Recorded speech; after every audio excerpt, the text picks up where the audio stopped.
बाबा शिव को याद करें और ज्योतिष का आनंद लेते रहें।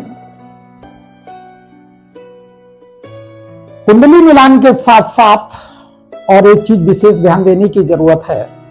बहुत सारे आप लोगों ने ध्यान दिया होगा या अपने बुजुर्गों से बैठ के विचार करके बात करके इन चीजों का अनुभव ले सकते हैं कि कभी कभी विवाद तय होता है तो लड़के के पक्ष के लड़का का पिता खत्म हो जाता है या लड़के की मां खत्म हो जाती है, या विवाह तय हुआ और तय होते ही लड़की की मां खत्म हो गई या लड़के के पिता खत्म हो गए, लड़की के पिता खत्म हो गए। विवाह होने के आसपास ऐसी घटनाएं क्यों होती है या विवाह हो जाने के कुछ समय के बाद ऐसा होता है? कुंडली मिलान में ये देखना बहुत जरूरी है। अगर आपने दामाद की कुंडली देखी और उसमें सास ससुर का सुख, माता पिता का सुख नहीं है, तो समझ लीजिए कुछ होने वाला है। या लड़की की कुंडली में ऐसा कुछ सिस्टम है। कभी भी कुंडली में ध्यान रखें, खास तौर पर ज्योतिषियों को यह सलाह देता हूं कि इस चीज का जरूर ध्यान दें।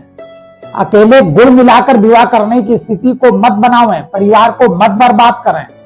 परिवार का गार्जियन खत्म हो जाएगा, घर की स्थिति डैमेज हो जाएगी, इसका ध्यान दें। और जो कुंडली मिलवाने आते हैं उनको भी इस पर ध्यान देने की जरूरत है।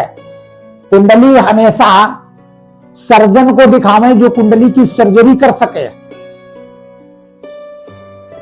पूजा पाठ करने वाले हमारे ब्राह्मण भाई अलग होते हैं, ज्योतिषी अलग होते हैं। ज्योतिषी और कर्मकांड एक साथ नहीं चल सकता।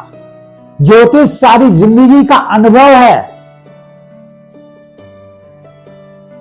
कर्मकांड अनुभव नहीं है। वो कंठस्थ होता है, एक क्षेत्रफल है उसका, कुंडली का क्षेत्रफल नहीं। तो कुंडली हमेशा सर्जन से ही दिखावें। लोग क्या करते हैं, घर में कोई आता जाता है, पूजा पाठ उन्हीं को दिखा दिया और उन्होंने बता दिया जितना बेचारे वो जानते हैं और उसी पर बिलीव कर दिया। क्योंकि पंडित जी को दक्षिणा नहीं देनी पड़ी या कम देनी पड़ी, जब मर्जी आवे तब दिखा लिया। तो ये ना सोचना मैं फीस के लिए बात कर रहा हूं। अकेले में बैठ के विचार करिए, जो जिसका मास्टर है उसी को दिखाएंगे तभी उसका आनंद प्राप्त होगा। अब कुंडली मिल गई, गुण मिल गए, अब विवाह हो गया, पता लगा सास मर गई, ससुर मर गए, या लड़की के सास ससुर मर गए या लड़के की सास ससुर मर गए, परिवार तो डैमेज हुआ ना। एक कलंक तो लगा, बहू आई तो सत्यानाश हो गया। या जब से शादी की दामाद हमारे घर में पैर रखा तब से सत्यानाश हो गया। खैर, मैं इसकी प्रमाणिक घटनाएं कई सारी बताऊंगा। मेरे ही एक रिश्ते में एक का विवाह हुआ, लड़की थी। विवाह होने के पहले, कुछ समय पहले, पिता का आकस्मिक हार्ट अटैक में देहांत हो गया। एक सामान्य फैमिली थी, जीवन चल रहा था, पिता का देहांत हो गया। लड़की की कुंडली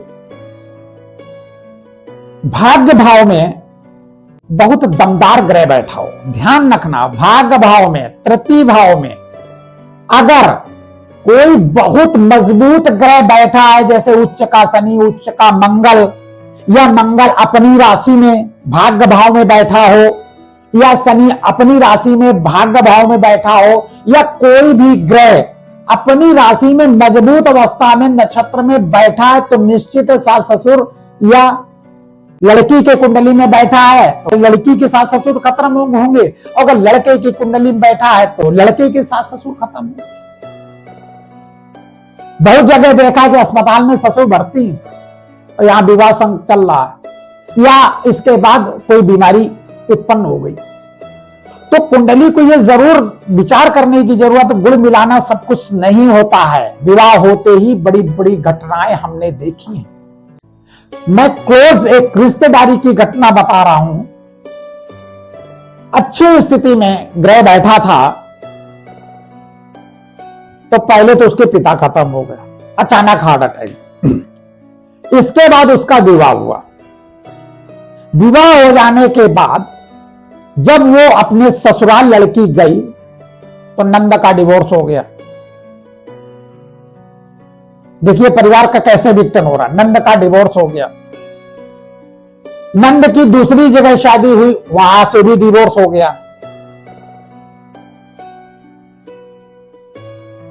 कुछ समय के बाद सास का हार्ट अटैक में देहांत हो गया। देखिए यहां पर मायके में अपने पिता का देहांत हो गया, वहां गई तो सास का देहांत हो गया। एक कुंडली दोनों जगह लड़कियों की काम करती है, ध्यान रखना।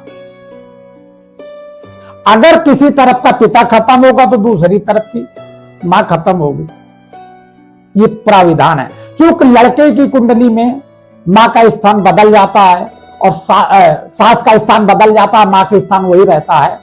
और लड़की की कुंडली में माता पिता का स्थान सास ससुर का स्थान बदल जाता है, माता पिता का वही रहता है। ऐसी स्थिति में जब ससुराल गई तो सास खत्म हो गई, नंद का डिवोर्स हो गया। अभी भी ग्रह ने अपनी शांति नहीं ली, क्योंकि ग्रह की लंबी दशा थी। अब क्या हुआ, जो देवर था उसकी किडनी खराब हो गई।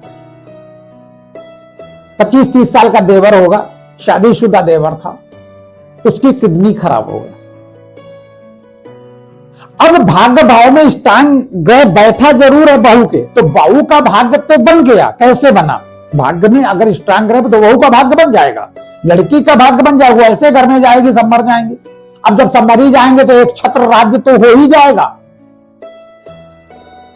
सब संपत्ति तो किनारे होकर उसको मिल ही जाएगी। अब जब ससुर सास खत्म हो गई, ससुर का जो पैसा है तो जाएगा तो उसी के पास, क्योंकि वो भाग्यशाली लड़की है।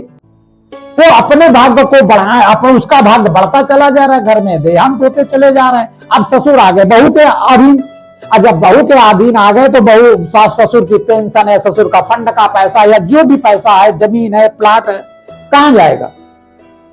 जो भाग्यशाली बहू होगी उसके पास जाएगा। अब भाग्यशाली बहू वो आई है जो वहां पर अपने पिता को डेथ करके आई है। अब जब पिता का डेथ हो गया तो लड़की की जब शादी हुई, सभी नाते रिश्तेदारों ने सोचा बिना बाप के दिया है, खूब कर दो इसको, तो वहां से भी खूब लेकर आई।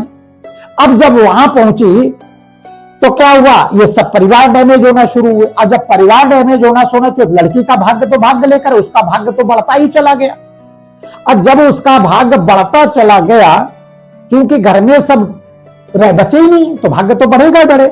तो ऐसी स्थिति में ध्यान रखने की जरूरत है कि हमें कैसी लड़की या कैसे लड़के से विवाह करना है। अब क्या हुआ, देवर का किडनी खराब, अब बहू छोटी बच्ची, उसके साथ 1-2 बच्चे भी हैं, और ससुर बहू के अधीन हो गए।